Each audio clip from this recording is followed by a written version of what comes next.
Welcome back to Tell Me More Stories Told as podcast. Ready for another deep dive? Absolutely. Today we're tackling something deceptively simple. Okay. The umbrella. Interesting. Yeah, you might think an umbrella. What's so interesting about that? But stick with us. Trust me, you're in for a surprise. What's fascinating is that umbrellas have been around for thousands of years, popping up in ancient civilizations all over the globe. They've been used for everything from protection from the elements to symbols of power and status. Okay, so we're talking like ancient Egypt pharaohs. You got it. We have evidence of parasols, basically umbrellas for the sun, dating back to 2450 BC in ancient Egypt. Wow. And 2310 BC in Mesopotamia. So these things were around when the pyramids were being built. What did these early umbrellas look like? Oh, they were definitely more about status than practicality. Okay. Imagine elaborate creations made from feathers, palm leaves, or even precious metals. They were symbols of power and often associated with deities. In ancient Assyria, there's even a record of a parasol being used to shade a bald king. A bald king. Now, that's a fun fact I won't soon forget. So how did umbrellas spread from these early civilizations? Let's head east to ancient China. Okay. They were true innovators in umbrella technology. They developed both rigid and collapsible umbrellas.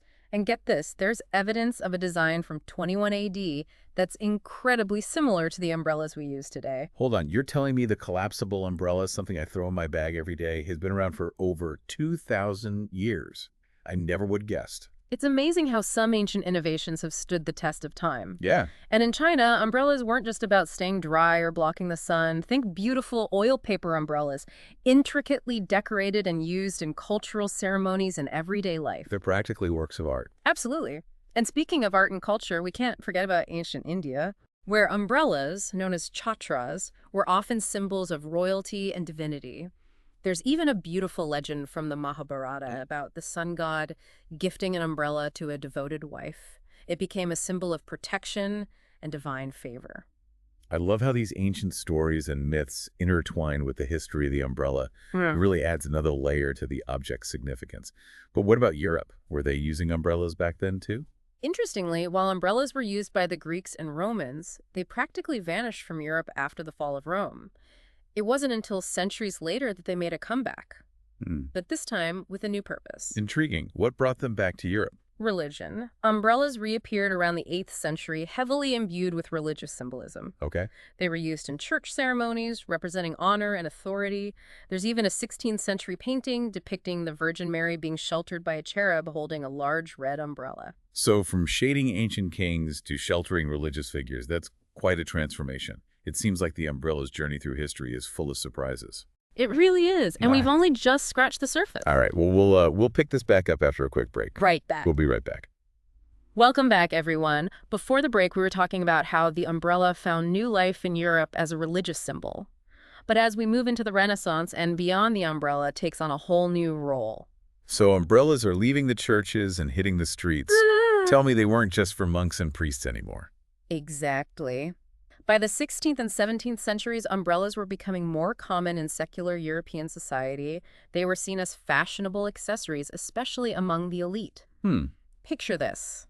It's Paris in the 1700s, and you're strolling down a fashionable boulevard.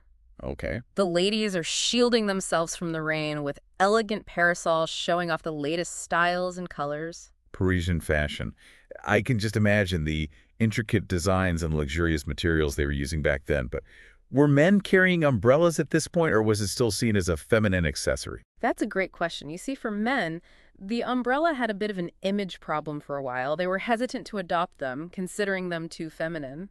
It's funny how something as practical as an umbrella could be seen as a fashion faux pas for men, but I guess social norms have always had a way of influencing even the most practical of items. You're absolutely right, but practicality eventually won out, especially with the invention of the first lightweight folding umbrella in Paris in 1710. The pocket umbrella? That's a game changer. Yes. Imagine trying to carry around those bulky, non-folding umbrellas all the time. So I guess the pocket umbrella finally made it acceptable for men to embrace rain protection without compromising their masculinity. Precisely. But as the umbrella became more popular, its uses expanded beyond fashion and protection from the elements. And here's where things get really interesting. Umbrellas have a hidden side, a side that involves self-defense protests, and even a touch of espionage. Okay, Now you've got my attention. We're talking umbrellas as weapons. Spy gadgets. Hmm. This is definitely not what I expected when we started this deep dive. Let's start with self-defense.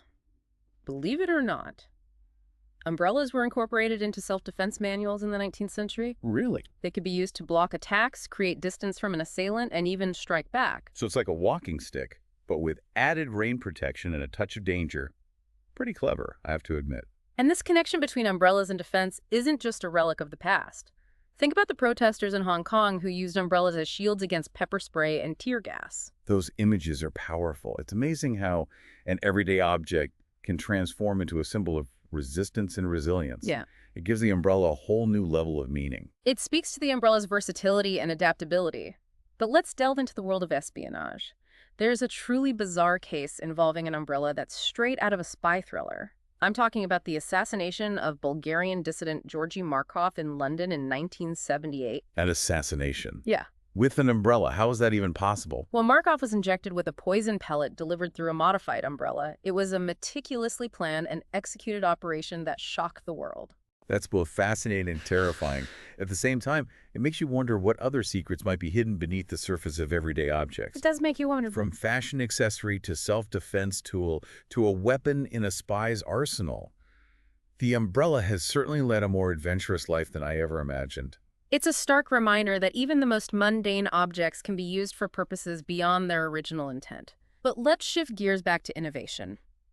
Remember Samuel Fox, the inventor of the steel-ribbed umbrella? Yes. His invention in 1852 revolutionized umbrella design, making them much stronger and more durable. The steel ribs, it's such a simple innovation, but it made a world of difference.